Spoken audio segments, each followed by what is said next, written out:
D'abord, un grand merci à chacun d'être là ce soir et de persévérer. L'hiver est là. Alors, il ne fait pas encore trop froid, mais bientôt il va faire froid, il va pleuvoir. On n'aura pas envie de sortir. On voudra rester dans son lit au chaud. Se dire, oh, allez, à quoi ça sert? Pourquoi on y va? On peut rester tranquille ici. Pourquoi s'embêter la vie? On écoutera le message sur le groupe ou sur le site. Donc, pourquoi s'embêter la vie? Donc, en fait, on croit qu'il y a quand même une bénédiction à se rassembler. Il y a une vraie bénédiction. Alors, après, quand on ne peut pas venir, il y a des circonstances, bien sûr, mais quand on peut être là, j'aimerais juste vous encourager. Si vous pouvez être là, ne vous privez pas. Peut-être un jour, on ne pourra plus le faire aussi librement que ce qu'on le fait. D'accord? Et on se dira... Et puis, il y a quand même toujours une stratégie de l'ennemi à essayer de nous isoler. D'accord? Je veux dire, on peut vite être pris par nous-mêmes. Vous voyez ce que je veux dire? Centré sur nos besoins, nos problèmes, nos souffrances, Et en fait, on s'enfonce encore plus. Et le corps de Christ, c'est l'occasion d'être centré sur Jésus, sur les autres, de recevoir l'amour des autres, mais peut-être de le donner aussi. Moi, j'ai rien à donner, moi je suis sec comme un babelou. Non, on a tous quelque chose à donner. On peut prendre quelqu'un dans ses bras, on peut regarder quelqu'un, on peut peut-être, je sais pas, un sourire. Si on peut pas dire une parole, peut-être un sourire. Serrer quelqu'un dans sa main, ou peu importe, en tout cas. Le corps de Christ, c'est vraiment notre trésor. Alors, nous continuons dans Romains chapitre 5. Et j'ai bon espoir qu'on avance. On avance plus vite que ce que j'avais pensé. Parce que des fois, on peut rester longtemps sur un passage, mais on avance. Et puis, il y aura toujours des choses à découvrir. Donc, Romains chapitre 5, verset 1. Étant donc justifiés par la foi, nous avons la paix avec Dieu par notre Seigneur Jésus-Christ, à qui nous devons d'avoir eu par la foi accès à cette grâce dans laquelle nous demeurons fermes et nous nous glorifions dans l'espérance de la gloire de Dieu. Bien plus, nous nous glorifions même des afflictions, sachant que l'affliction produit la persévérance la victoire dans l'épreuve, et cette victoire, l'espérance. Or, l'espérance ne trompe point, parce que l'amour de Dieu est répandu dans nos cœurs par le Saint-Esprit qui nous a été donné. Voilà. La justification par la foi. On l'a rappelé, ce n'est pas une invention de Paul, ce n'est pas une nouvelle religion. Il vient de montrer, de démontrer, c'est pour ça qu'il y a ce donc qui est important, étant donc justifié. Étant donc justifié, ça veut dire que là, on fait quoi? On fait référence à ce qui vient de se passer avant. C'est la conclusion. Là, il est en train de conclure, il a fait une démonstration et il s'appuie maintenant sur cette évidence que l'homme est justifié par la foi. D'accord? Et que ça ne vient pas de juste une nouvelle religion, c'était déjà dans l'Ancien Testament. C'était déjà dans la révélation de l'Ancien Testament. Donc, il a expliqué au chapitre 4, elle ne peut pas être méritée. C'est pas le salut ou la justification n'est pas le salaire d'un effort, d'un travail, d'un mérite, d'un exercice, d'une performance de l'homme. D'accord? Il a expliqué notamment avec le cas d'Abraham. Il a expliqué que la circoncision aussi, on aurait pu dire, la circoncision, voilà, c'est ça qui fait qu'on est sauvé, c'est ça qui fait qu'on est justifié. Non, il a bien expliqué que Abraham a été justifié avant d'être circoncis.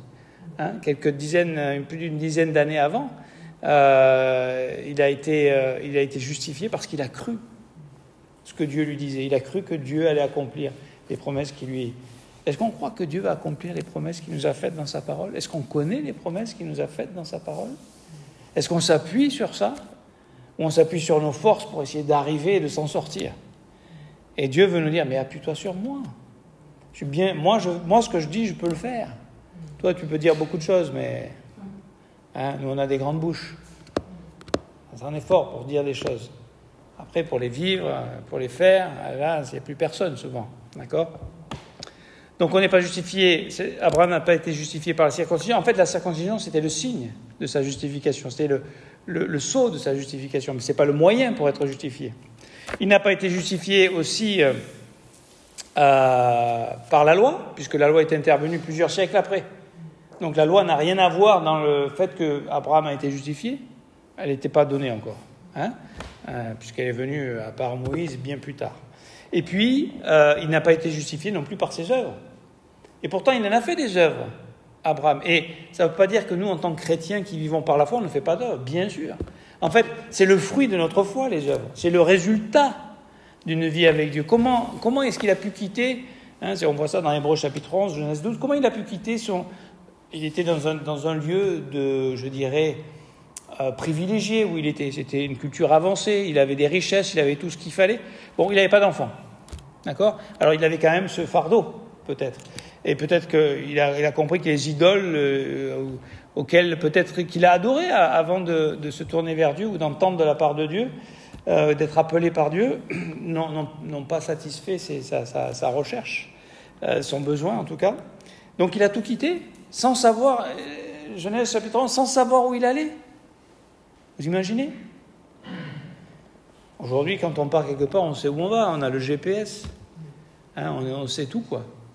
Lui, il est parti sans savoir où il allait, dans une époque où les routes n'étaient peut-être pas, la sécurité, on n'avait pas... D'accord ? Mais il est parti. Il a laissé derrière lui, il a cru Dieu. C'est un magnifique pas de foi, ça. D'accord ? Mais c'est le résultat de quoi ? Parce qu'il a entendu Dieu, il a cru Dieu et il a obéi à Dieu. D'accord ? Qu'est-ce qu'il a fait en Genèse 13, quand c'est à lui de choisir, alors qu'il avait la prérogative en tant qu'aîné, il laisse son neveu, Lot, choisir les meilleurs terrains. Parce que lui, ce qui l'intéresse, ce n'est pas les meilleurs terrains, c'est Dieu. C'est le plan de Dieu, c'est la volonté de Dieu. Et il laisse Dieu le conduire. Et à peine il a fait ça que Dieu lui révèle toute la promesse qu'il a pour lui, toute la terre qu'il va lui donner et la descendance qu'il va lui donner. Mais il n'a toujours rien. Mais il continue de croire Dieu. Puis le temps passe, et puis dans Genèse chapitre 15, là, il commence à désespérer un peu. Mais c'est un peu... Abraham, c'est vous et moi. On désespère souvent. Pourquoi la promesse tarde ? Pourquoi elle ne s'accomplit pas ? Pourquoi Dieu ne répond pas ? Pourquoi Dieu n'intervient pas ? Pourquoi Dieu ne guérit pas ? Pourquoi Dieu ne restaure pas ? Qu'est-ce qu'il fait ? Où il est ? Et voilà, c'est la vie normale du croyant. Mais ça n'empêche pas Dieu de venir et de parler encore à Abraham et de lui dire, mais tu auras une postérité qui viendra de toi. D'accord ? Et qu'est-ce que Abraham fait ? Il croit. Et ça lui est imputé à justice. Là, tu te dis, Abraham, oh, quelle foi extraordinaire. Ça va se dérouler sans problème. Comme nous, dans notre vie. Oh, on a la foi, on croit, on a Jésus, on est né de nouveau. On l'a rencontré, ça va. La vie, ça va être fastoche. Et puis, toujours pas d'enfant. Et puis, toujours pas d'enfant. Et puis, Sarah qui vieillit et qui désespère. Et qui dit à Abraham, bon, allez, moi, c'est fini pour moi de toute façon. Donc, va avec Agar, et puis, comme ça, on aura un fils, et voilà. Attends, c'est le père de notre foi, qui attend la promesse, mais comme elle tarde, il va essayer de l'accomplir. Bravo. Mais c'est nous, ça. Et je pourrais dire, écoute, si moi, j'étais à la place de Dieu, avec ma pensée humaine, je dis, bon, c'est pas le bon gars, j'ai pas dû choisir le bon gars. On va en prendre un autre. En fait, c'est blanc, bonnet blanc. On est tous pareils, on est tous faits de la même... alors, on a tous des faiblesses différentes, peut-être se manifestent des caractères différents, mais on est tous pécheurs. Il n'y a pas un mieux qu'Abraham. Et donc, qu'est-ce qui fait la différence ? C'est la fidélité de Dieu. C'est la fidélité de Dieu qui va venir vers Abraham et qui va lui dire, non, c'est pas lui, c'est pas d'abord Élisée de Damas, et ce sera pas Ismaël, ce sera celui qui descendra de ta postérité, de ta femme et de toi. Mais c'est pas possible. Alors elle rigole, c'est pas possible. C'est fini, la machine est cassée, il n'y a plus de possibilité, peut-être même plus de relations sexuelles depuis longtemps. Tu vas avoir un enfant, toi? C'est quand même comment ça se fait, un petit. D'accord? Et bien Dieu dit une chose et Dieu accomplit la chose. Et il s'appelle rire. Rire de nous-mêmes, pas se prendre au sérieux. Et réaliser qu'on a un Dieu d'humour, on a un Dieu de grâce. On a un Dieu qui, quand il dit quelque chose, il va l'accomplir, on peut lui faire confiance. Et ça, c'est le père de notre foi, c'est Abraham, n'est-ce pas? Et qu'est-ce qu'il va faire encore d'extraordinaire, Abraham? C'est que lorsque Dieu lui demande de lui donner son fils Isaac, en Genèse 22, il fait l'impensable. Il est prêt à offrir son fils. Et pourquoi il fait ça? Parce qu'il a une telle confiance en Dieu. C'est le travail de Dieu tout au long de ces années, dans sa faiblesse, dans ses erreurs, dans ses manques. On n'a pas parlé d'autres problèmes qu'il a eus, mais voilà, où Dieu a travaillé son cœur pour qu'à la fin, Abraham a une telle confiance. Et le livre d'Hébreux nous dit qu'il avait l'assurance que Dieu était capable de ressusciter. Il savait que la promesse, elle était à lui. Et il savait que Dieu était capable de le ressusciter même. Bien sûr que Dieu va l'arrêter et en même temps confirmer que ce n'est pas des choses qu'il demande, même si les dieux de l'époque demandaient ce genre de choses. Les idoles de l'époque, en tout cas, c'est comme ça qu'ils vivaient. Donc, la justification par la foi est la vérité profonde que l'évangile de Dieu, parce que c'est de ça qu'on parle, c'est comme ça que ce livre a été écrit, pour préciser, pour éclairer ce qu'est l'évangile de Dieu. Et il vient se replacer au centre de notre attention. C'est le fondement pour la restauration de notre relation avec notre Créateur. Et ce qui est étonnant, c'est que depuis des siècles, le peuple juif s'est égaré. S'est égaré parce qu'il a cherché à établir sa propre justice. Par des œuvres, par la loi, par des efforts, par des sacrifices, par des rites, par la circoncision, par tout plein de choses, afin d'essayer d'être accepté. Et ça, c'est le cœur religieux de tous les hommes. Dis-moi, alors ok, je sais que je ne suis pas parfait, alors dis, qu'est-ce qu'il faut que je fasse? Dis-moi ce qu'il faut que je fasse. Et nous, on veut faire, et nous, on veut régler, et nous, on veut payer, et nous, on veut mériter, et nous, on veut gagner. Alors que le salut ne s'achète pas, ne se mérite pas, ne se gagne pas, il se reçoit par pure grâce, au moyen de la foi. Et c'est ce qu'on est en train de discuter ce soir.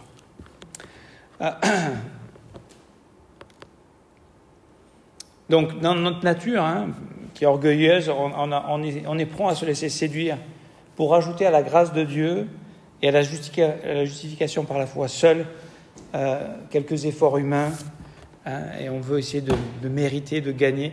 Et on pourrait prendre l'histoire de l'Église. Quand on prend l'histoire de l'Église, comment c'est possible que pendant des siècles... Alors, c'est vrai que la parole de Dieu n'était pas offerte à tout le monde. Tout le monde n'était pas capable de lire. Aujourd'hui, on est plus nombreux à être capables de lire, mais on ne lit plus. C'est le danger. Mais vous voyez, c'est toujours on attaque la parole de Dieu. Ou alors on la lit, mais on ne la comprend pas. Pourtant, quand on lit Romains chapitre 3, versets 23 à 26, où on voit comment Dieu établit sa justice et qu'il dit au verset 24, « Et ils sont gratuitement justifiés par sa grâce, par le moyen de la rédemption qui est en Jésus-Christ. » C'est lui que Dieu a destiné par son sang à être pour ceux qui croiraient victimes propitiatoires, afin de montrer sa justice, de montrer, verset 26, de montrer sa justice dans le temps présent de manière à être juste, tout en justifiant celui qui a la foi en Jésus. Ça ne peut pas être plus clair. C'est écrit noir sur blanc, à une époque où la parole de Dieu était quand même... C'était l'Église qui tenait le monde, donc la parole de Dieu avait une place, c'était respecté. D'accord? Et les gens, ils ont... Excusez-moi, on a du caca dans les yeux. Pour qu'avec ça, on continue à être dans un système religieux, d'indulgence, de travail, de mérite, de se flageller soi-même, de pénitence, pour essayer de gagner le ciel. Excusez-moi. De la même manière que les Juifs se sont éloignés de la grâce de Dieu, les chrétiens se sont éloignés de l'évangile et du sang et de la justification. C'est pour ça que revenir à ça et vivre dans ce fondement-là, c'est le début.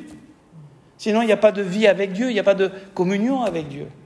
C'est de la religiosité, c'est du pharisianisme, c'est de la justice propre. C'est se tromper, c'est s'égarer. Donc, et j'aimerais vous dire, quelque part, c'est pas étonnant. Dieu nous avait prévenus. notamment à travers Paul. Vous connaissez ces textes dans Actes chapitre 20 et verset 27, je vais vous lire à partir de là. « Car je vous ai annoncé tout le conseil de Dieu sans en rien cacher. » Donc on a tout. Il est là, il est écrit noir sur blanc.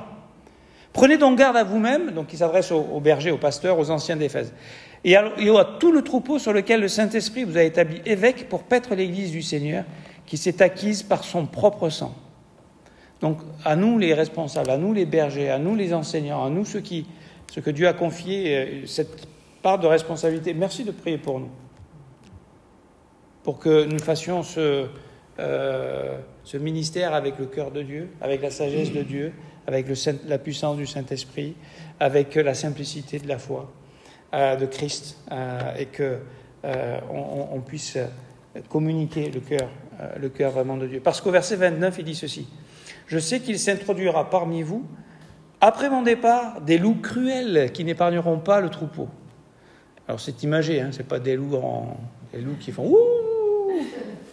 D'accord ? C'est des faux enseignants. C'est des gens qui tordent la justification par la foi et qui rajoutent à la justification par la foi une petite circoncision, une petite bonne œuvre par ici, une petite pénitence par là. D'accord ? Des loups cruels qui n'épargneront point le troupeau, et qu'il s'élèvera du milieu de vous des hommes qui enseigneront des choses pernicieuses pour entraîner les disciples après eux. Donc de tout temps, ça a été ça. Quand la vérité est là, le diable essaye d'amener une contre-vérité. D'accord ?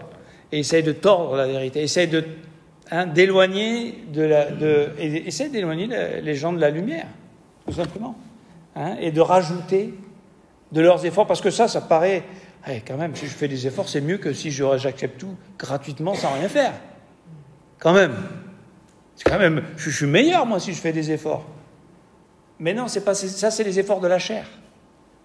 C'est pas ces efforts-là qu'il faut faire. Les efforts, c'est de croire Dieu, d'obéir à Dieu, plutôt que d'essayer de payer des choses pour continuer à faire ta vie comme tu faisais avant. Et de rester dans tes pensées, de rester dans ta culpabilité, de rester dans ta misère. Donc, si au lieu de perdre notre temps et nos forces à essayer de nous rendre justes aux yeux de Dieu, nous investissions notre énergie à vivre par la foi dans les bénéfices que nous offre la justice de Dieu.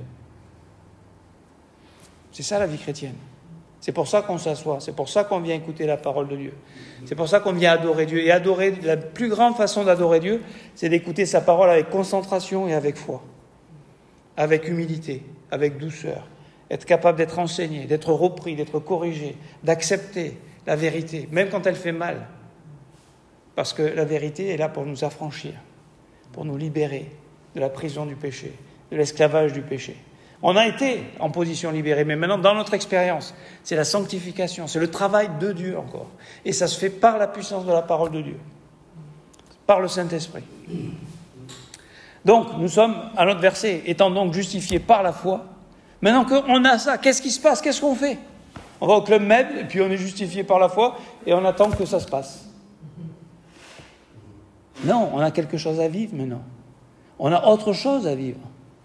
Et qu'est-ce qu'on a à vivre ? La première chose, étant donc justifié par la foi, nous avons la paix avec Dieu. Par notre Seigneur Jésus-Christ. Nous avons la paix. La paix de Dieu. La paix avec Dieu.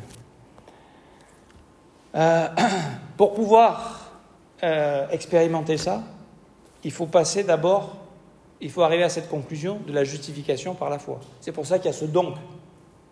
C'est maintenant, parce qu'il y a eu tout ça, donc, puisqu'on est justifié par la foi, qu'est-ce que ça produit ? Qu'est-ce que ça nous offre ? Quelles sont les bénédictions de cette justification par la foi ? Qu'on est enfant de Dieu, qu'on est sauvé, qu'on a la paix avec Dieu. Et on va voir que cette paix, ce n'est pas juste un sentiment. Parce qu'on n'a pas toujours ce sentiment de paix. Il faut le reconnaître. Il y a des moments difficiles, des afflictions, et il en parle après. Mais ça veut dire que, selon Dieu, quel était le problème qu'on avait tous ? C'est ce qu'il a expliqué au début de son évangile, en Romains chapitre 1, verset 18. Vous vous rappelez ? Où il montre qu'on est tous pécheurs. D'accord ? Il va expliquer, chapitre 2 et le début du chapitre 3, que tous les religieux, les païens, on est tous pécheurs. Et on est tous privés de la gloire de Dieu. Et que le problème de l'homme, et c'est pour ça que Dieu est venu apporter l'évangile, c'est qu'on est pécheurs. Et que parce qu'on est tous pécheurs, on est séparés de Dieu, et Dieu est en colère après le pécheur. Dieu aime tout le monde, mais il est en colère après le pécheur. Jean 3,36, celui qui croit en Dieu a la vie éternelle, mais celui qui ne croit pas, la colère de Dieu demeure sur lui. Et cette colère, elle est juste, elle est sainte, elle est normale. Parce que ça veut dire que cette personne ne veut pas de Dieu, ne veut pas l'autorité de Dieu, ne veut pas le règne de Dieu, donc il est séparé de Dieu.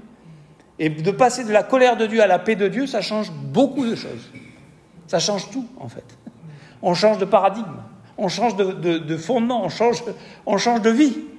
Je dis, mais non, c'est pareil. Non, c'est plus du tout pareil. C'est une autre vie, c'est une nouvelle vie maintenant que nous avons reçue. Donc, maintenant, nous avons été réconciliés. C'est ce qu'on dit un peu, c'est ce qu'il dira un peu plus loin au verset 10 de ce même chapitre. On a une communion avec Dieu possible. On peut avoir une relation avec. Elle est restaurée, cette relation. Parce que nous avons été justifiés et parce que maintenant, la colère de Dieu n'est plus sur nous. Nous avons la paix avec Dieu. Et ici, étant justifié, c'est un temps passé, parfait dans le grec, et ça parle d'une action qui est ponctuelle, qui est arrivée une fois. D'accord ? Et qui a des conséquences pour la suite. Et c'est un passif, ça veut dire que ce n'est pas nous qui nous sommes justifiés, qui avons fait l'action pour nous rendre justes, c'est que nous avons reçu on est passif, on a reçu la justification. D'accord ? Parce que c'est quelqu'un d'autre qui l'a fait. C'est qui l'a fait ? C'est par notre Seigneur Jésus-Christ. C'est lui qui nous a offert la justification. C'est lui qui est juste. C'est lui le seul juste.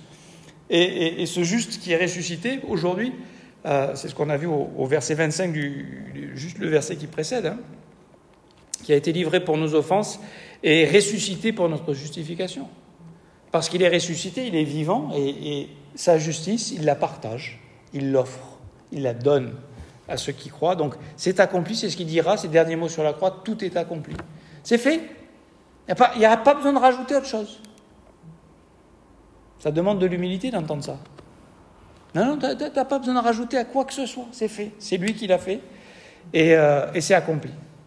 C'est par la foi, en fait, il le rappelle encore une fois, parce que si on n'avait pas compris, étant donc justifié par la foi, notre seule part, nous, c'est d'avoir répondu positivement à la proposition de Dieu, à ce salut qu'il nous offre, à cette réconciliation, à ce pardon,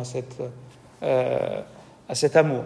Donc, ça ne vient d'aucun mérite humain, d'aucun effort humain, mais de notre liberté, de l'exercice de notre libre arbitre. Et il y a un mystère. Face à un tel cadeau, il y en a qui disent non. C'est un mystère pour moi. C'est un mystère. Il y a un aveuglement. C'est ce que Paul dira dans 2 Corinthiens 4:4. Il y a un aveuglement. Le diable a séduit pour pas qu'il voie la gloire de l'évangile. Il y a une séduction. Et le résultat de ça, c'est que cette justification nous offre maintenant la paix avec Dieu. Donc il n'est plus en colère après nous. Et elle nous rappelle que précédemment, que cette offre était gratuite. On l'a lu en Romains 3:24. Et en Colossiens 2:14, c'est un très beau verset, je vous le lis. Il a effacé l'acte des ordonnances il a effacé l'acte dont les ordonnances nous condamnaient et qui subsistait contre nous. Et il l'a détruit en le clouant à la croix. Quand le diable nous accusait et nous condamnait, il avait raison. Mais maintenant, il ne peut plus nous accuser et nous condamner. Puisque cet acte, la culpabilité, le péché, ça a été réglé à la croix, cloué à la croix, effacé par le sang de Jésus-Christ. Donc quand on se condamne, quand on se culpabilise, on joue le rôle du diable. On fait le travail du diable. Et on le fait tous.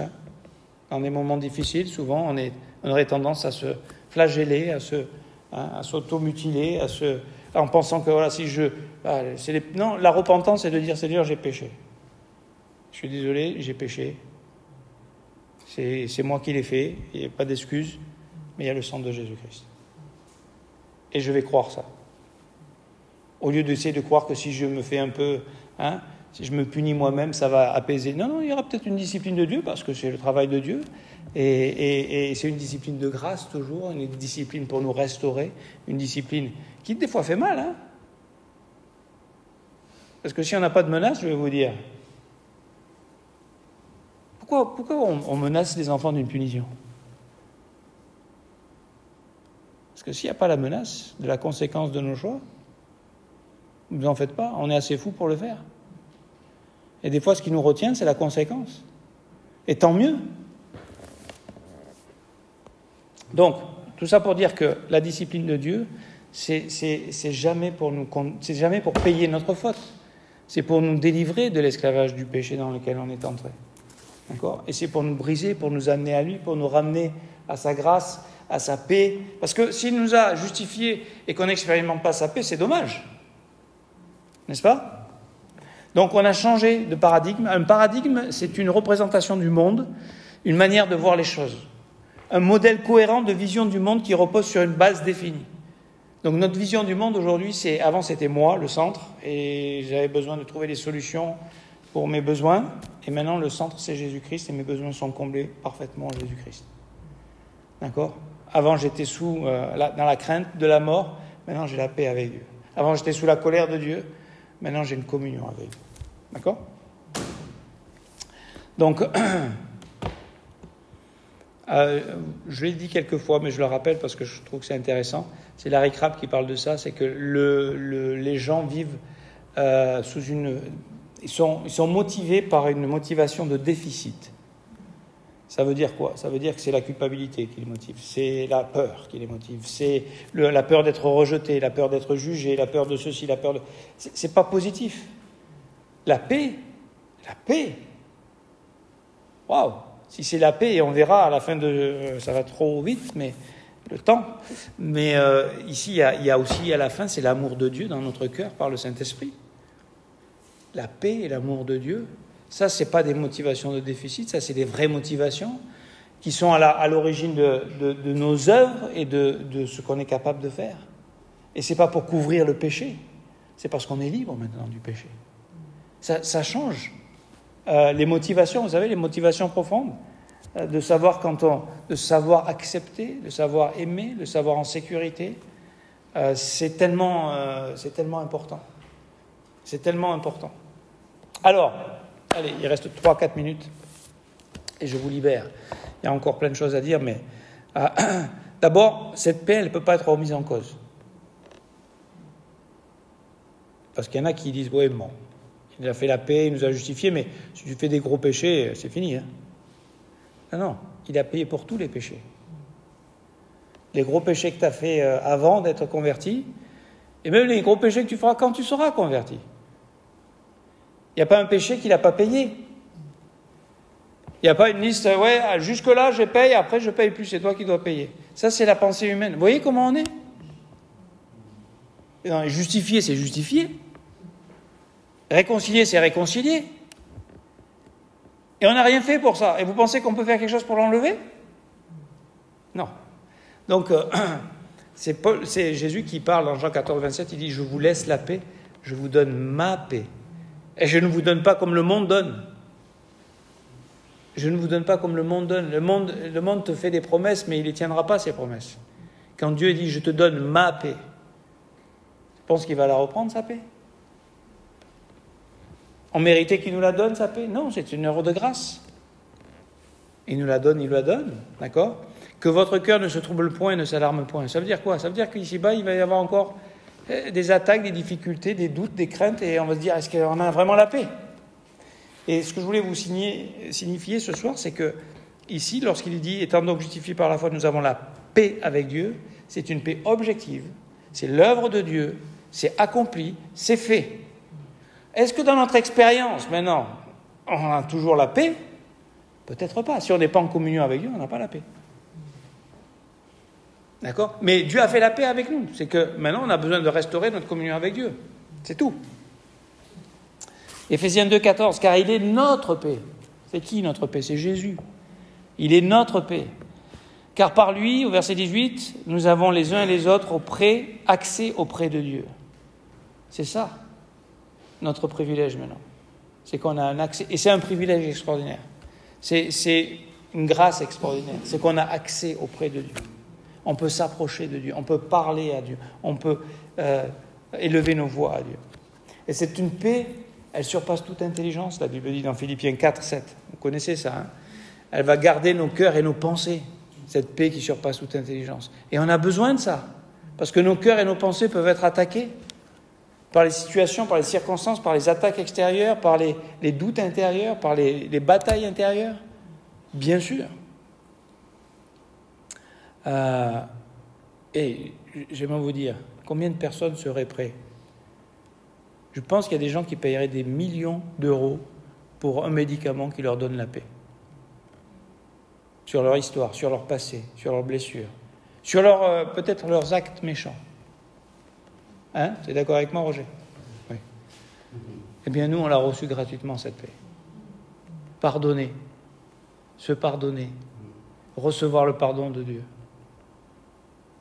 Plus vivre dans la culpabilité du passé, dans le poids du passé. Le passé, c'est le passé. Et ça a été réglé par Jésus-Christ. Et même un peu plus loin, verset 9, il dit que le Dieu de paix sera avec nous. C'est pas une bonne nouvelle, ça? C'est le Dieu de paix qui sera avec nous. C'est pas le Dieu de colère. C'est pas le Dieu tout-puissant, c'est le Dieu de paix. Pourquoi? Parce que maintenant, on a accès auprès de lui. On est réconciliés. Et la bonne nouvelle, dans Éphésiens chapitre 6, verset 15, elle est présentée, Paul la présente comme l'évangile de paix. La bonne nouvelle, c'est parce que Dieu veut faire la paix, paix aux hommes qu'il agrée. C'est ça qu'il veut faire. C'est ça qu'il nous offre. C'est ça à quoi il nous invite. Et donc, on n'a pas le temps d'aller plus loin ce soir, mais on continuera. Ça, c'est un des premiers bénéfices extraordinaires de la justification par la foi. Du salut, c'est ça que ça veut dire. C'est qu'on a la paix. La paix objective. Et maintenant, comment cette paix objective va devenir une paix subjective, c'est-à-dire dans notre expérience, quand on va croire Dieu. Croire Dieu, et on pourrait dire comme Abraham, au verset 18 du chapitre 4, espérant contre toute espérance. C'est cette foi-là dont on parle. C'est que j'aimerais vous dire, et plus vous avancerez dans la vie, et plus vous verrez, parce que quand on est jeune chrétien, on sait qu'on est pécheur. On sait. Mais on ne sait pas combien on est pécheur. Attendez d'être un peu vieux, vous verrez. Il n'y a rien, et vraiment. C'est une œuvre de grâce. C'est une œuvre de grâce du début à la fin. D'accord? Donc on ne peut pas s'appuyer sur nos... Dieu ne nous demande pas de nous appuyer sur un bon fond de l'être humain. Ça n'existe pas dans la Bible, selon Dieu. Il n'y a pas de bon fond humain. Dans le monde humaniste, oui, on cherche ça. Mais en Dieu, il n'y a pas de bon fond humain. Parce que la réalité, c'est dans Jean 16, 33. C'est Jésus qui parle. « Je vous ai dit ces choses afin que vous ayez la paix en moi. » Où elle se trouve la paix? Quand on est en communion avec Jésus-Christ. Quand on lui fait confiance. Quand on regarde à lui. Quand on regarde comme lui regarde. Si on change ça, face à ce qui nous attend, et c'est la suite du verset, vous aurez des tribulations dans le monde. Donc, cette paix que nous avons avec Dieu, ça ne veut pas dire que tout va rouler sans problème. Il y aura des tribulations, il y aura des oppositions internes, externes, la vie. D'accord? Et il dit quoi? Mais prenez courage, j'ai vaincu le monde. Donc cette paix-là, ce n'est pas une paix passagère, c'est sa paix. Elle est éternelle. Et c'est pour ça que je terminerai avec le verset 2, à qui nous devons d'avoir eu par la foi, donc c'est toujours la foi, accès, c'est le même mot encore, cet accès à cette grâce, d'accord, ce privilège, l'accès à Dieu, cet accès à cette grâce dans laquelle nous demeurons fermes. C'est là où on doit mettre notre effort. C'est demeurer ferme dans la foi, c'est nourrir notre foi, c'est s'approcher du corps de Christ, c'est s'approcher de la parole de Dieu, c'est croire Dieu, c'est obéir à Dieu, c'est dire ce que lui dit, pas ce que moi je sens ou je ressens ou je voudrais. Qu'est-ce que Dieu dit, qu'est-ce que Dieu pense? Et nous nous glorifions dans l'espérance de la gloire de Dieu. Et là, c'est la partie eschatologique. C'est-à-dire qu'on a un avenir glorieux qui nous est offert. C'est que cette foi et cette justification nous amènera jusque dans la gloire éternelle. Ça, c'est la paix que Dieu nous a offerte avec lui. C'est pas une paix, On verra si à la fin tu en es digne. Personne n'en sera digne. Vous pensez que quelqu'un pourra en être digne? Personne. Donc ce n'est pas sur la dignité de l'homme, c'est la dignité de Jésus-Christ. Et lui, il est digne. D'accord? Et c'est pour ça qu'on a cette espérance de la Christ en nous, l'espérance de la gloire. Colossiens 27. Christ en nous, l'espérance de la gloire. Donc cette paix, il est notre paix. Et on a cette relation avec lui maintenant. Sur un fondement qui a été purifié, qui a été lavé. Et nous ne sommes plus notre péché. Et nous ne sommes plus notre passé. Et nous avons un avenir glorieux. Parce que Dieu a fait la paix avec toi, avec moi. Que Dieu vous bénisse.